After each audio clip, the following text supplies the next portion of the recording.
শাকিব খান ও মিষ্টি জান্নাতের সম্পর্ক সত্যি নাকি গুঞ্জন? সম্প্রতি সোশ্যাল মিডিয়ায় ভাইরাল হয়েছে একটি ছবি। সেখানে দেখা যাচ্ছে শাকিব খান ও মিষ্টি জান্নাত একসঙ্গে বিমানে বসে আছেন।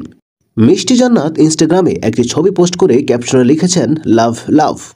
এই গুঞ্জনের পরিপ্রেক্ষিতে মিষ্টি জান্নাত একটি রিল ভিডিও পোস্ট করে জানান, এটি শুধু একটি সাধারণ ছবি। তিনি বলেন, কলকাতা থেকে ঢাকা ফেরার পথে ফ্লাইটে শাকিব খানের সঙ্গে দেখা, তখনই ছবি তোলা হয়। শাকিব খান এই বিষয়ে সরাসরি কোনো মন্তব্য করেনি, তবে তার অতীত সম্পর্কের বিষয়ে তিনি বলেন, অপু বুবলি আমার জীবনের অতীত, তারা অতীতই থাকুক।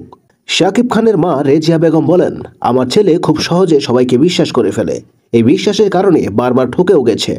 বর্তমানে শাকিব খান ও মিষ্টি জান্নাতের সম্পর্ক নিয়ে যে গুঞ্জন চলছে তা শুধু একটি ছবির ভিত্তিতে। মিষ্টি জান্নাতের ব্যাখ্যা অনুযায়ী এটি একটি সাধারণ ছবি মাত্র। শাকিব খান এই বিষয়ে কোনো মন্তব্য না করায় বিষয়টি নিয়ে নিশ্চিত কিছু বলা সম্ভব নয়।